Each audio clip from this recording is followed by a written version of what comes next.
Hey folks, welcome back to the channel. And very recently I took a look at a oddity. It was a Transformers crossover, and it was a Wolverine figure. And I mentioned in that review that I had picked up, while I was thrifting, a figure that completes my Season 1 cast, including Autobots and Decepticons. I had one holdout, and it was this guy, the Transformers Universe Deluxe Class Bluestreak.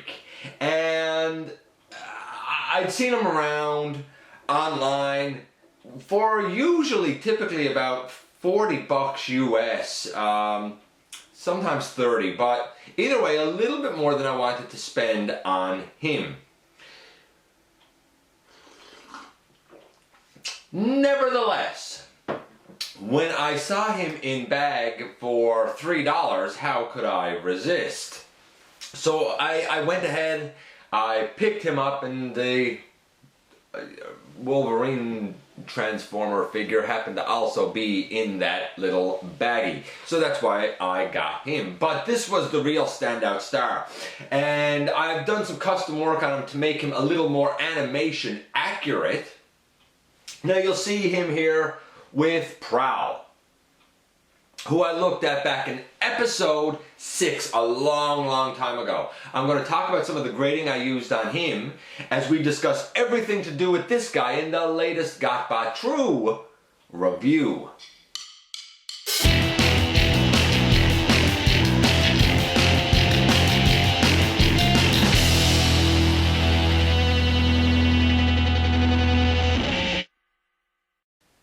Hey guys, welcome back to the channel. I'm your host as always, Dennis Moulton, aka GotBot. I'm humbled that you are here.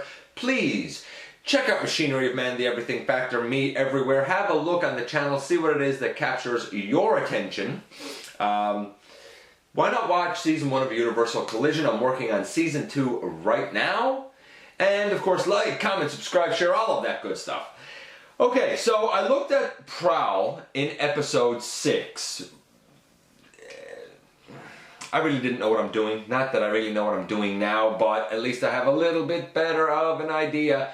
Thankfully, if you want to see the transformation from robot to vehicle, check that review out, because I do this guy from robot to vehicle. It is definitely the more challenging transformation.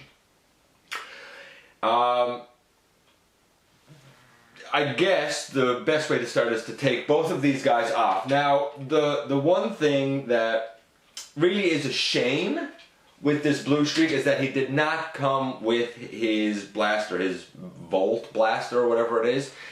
It is just a remold of this. This is the version that comes with Prowl. It's just a remold of this. It's that same weapon. So a little bit of a shame there, but maybe that's why he was so cheap. Now, laying that aside, and of course that just goes up in underneath the vehicle here, and it does the same thing here like it does with Prowl, and it just goes in right, ooh, let's move this back, but it just goes in right there, just up under right there. Now, bringing him back in and bringing him back in. They both roll like champs, so that's a good thing.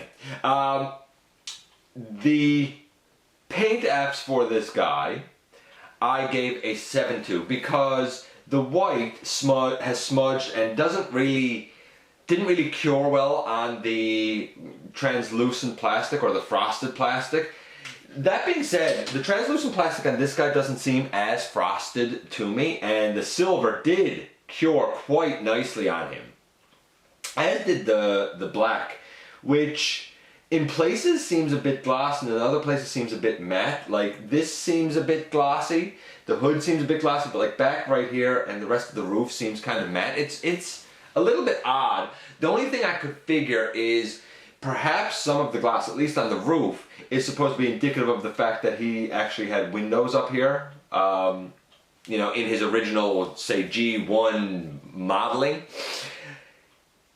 I like this mold, but it is a little bit challenging at times. So, for paint apps, Like I said, Prowl was an 8. This guy, fresh out of package, I'm going to give about a 7.2, maybe a 7.5.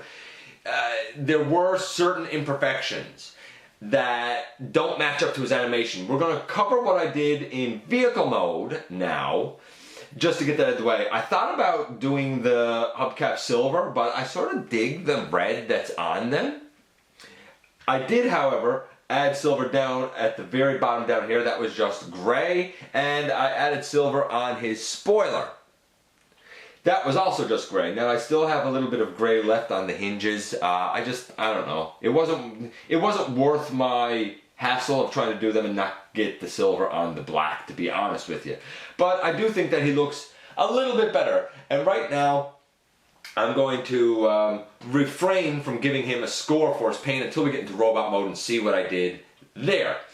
Articulation, we'll also talk about that later. And transformation. That's what we're going to jump into now. Like I said, robot back to vehicle has already been documented in True Review number 6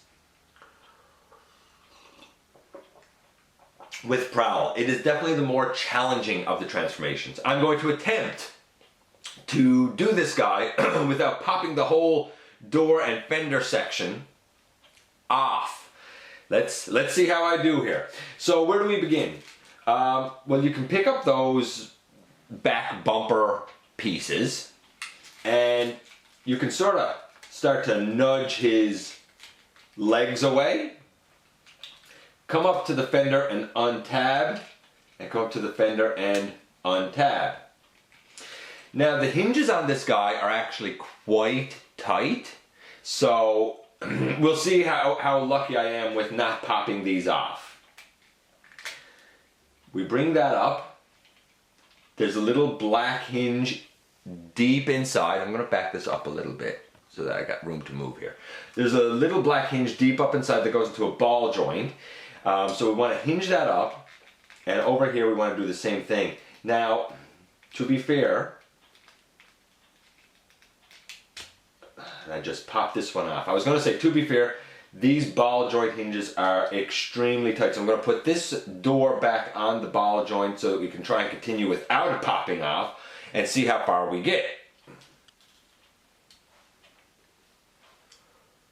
Okay, so I've got that door back on the ball hinge, and assuming you're lucky enough to not have the door sections fall off, because we just have a little black armature here with a little ball hinge up into the translucent plastic, you should angle the fender down, angle the door up. This is ideally what you're looking to accomplish if you are lucky. If they pop off, it's not a big deal. It just pops back on. The arms, we can also bring those down in underneath. Now, using this black hinge out here on the door, you want to fold the fender around like that. And then you want to sort of push it in so that this black hinge in here sort of straightens itself out. In this case, it's now gone from being horizontal across this way to being more vertical up this way. And we do the same on the other side. Again, if we are lucky.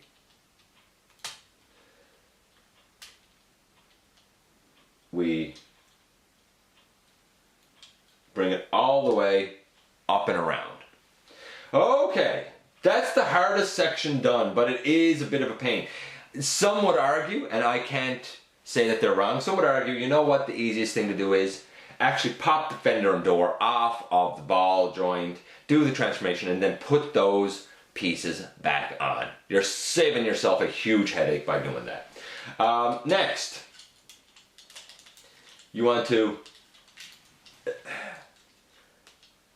come up and, what will we do next? We'll bring out the arms next. Come up and swing out the arm. We have hinges under here. Swing out the arm. That's what we'll do for now. We're just swinging out both of those arms. and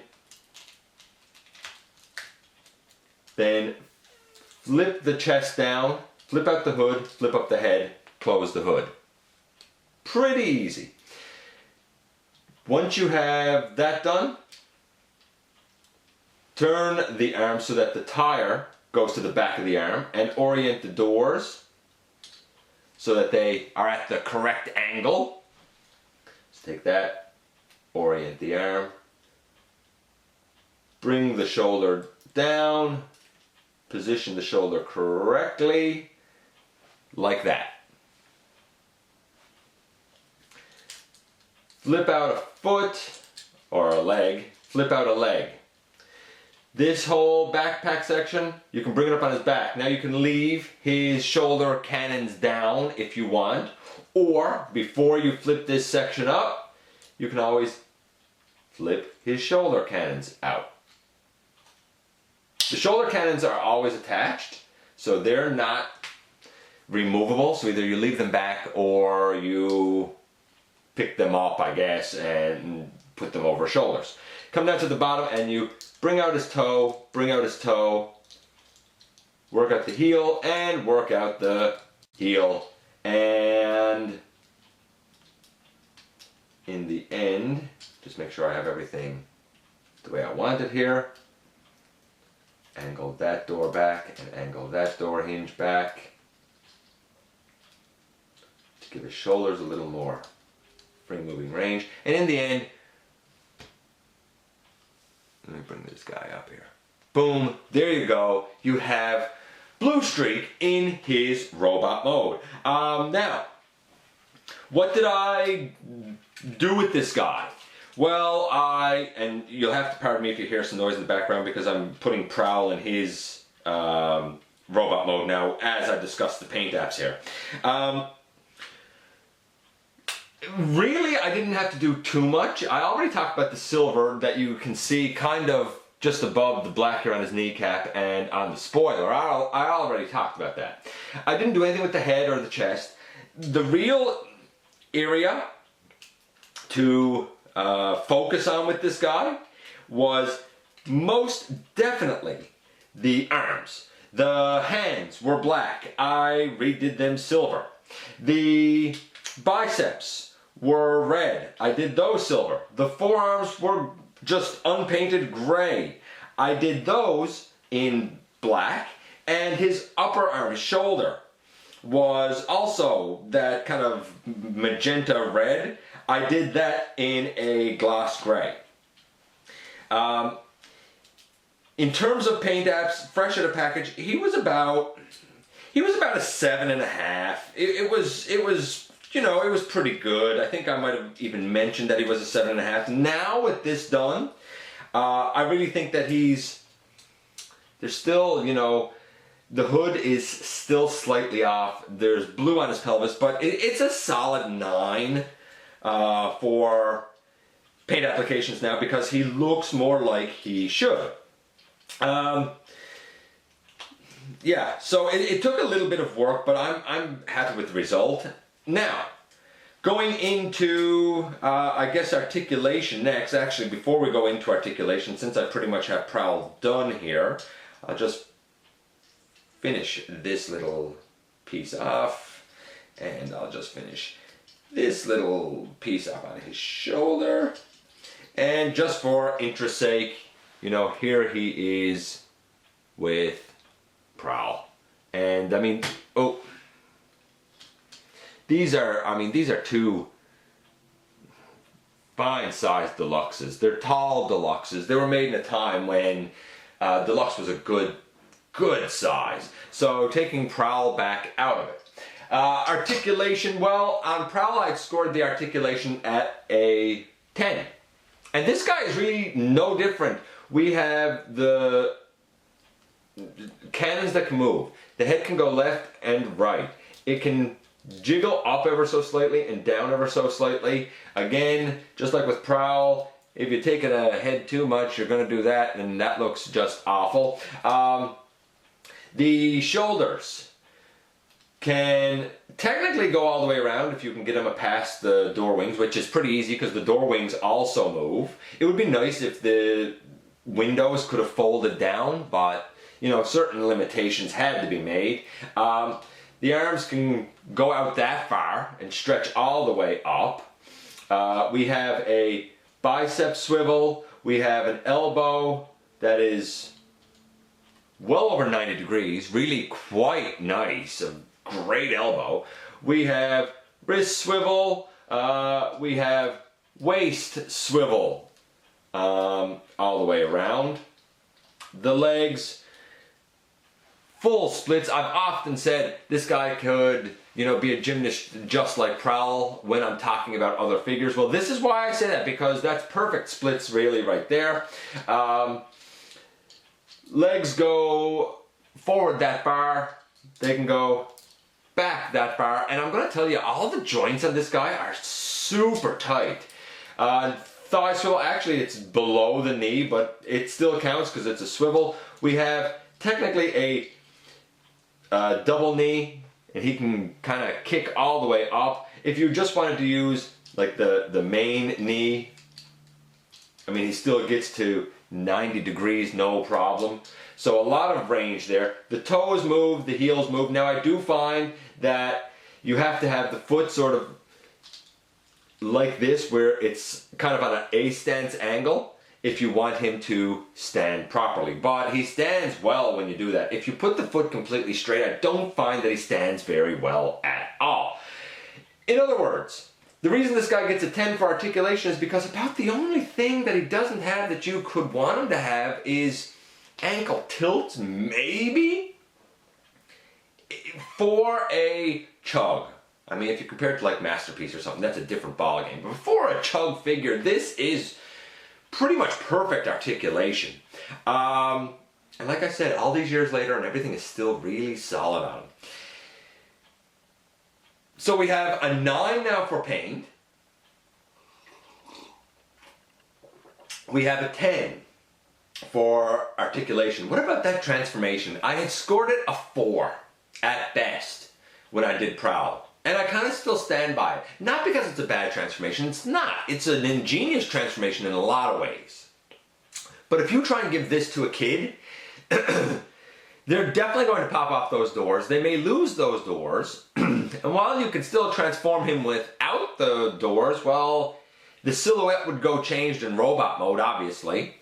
And in vehicle mode, that just wouldn't look right. I think that this is a great incarnation of the character for a collector, a chug collector. Naturally, if you can get the Masterpiece, if you're into that line, hey, go for it. But I think that this works really well for the character. And I think that a collector could enjoy it. But for a kid, there was a version that came out that I think might have been the bonus figure from the Collector Club a couple of years ago, maybe. It was based on the Combiner Wars Streetwise mold, which was used to make a Combiner Wars Prowl.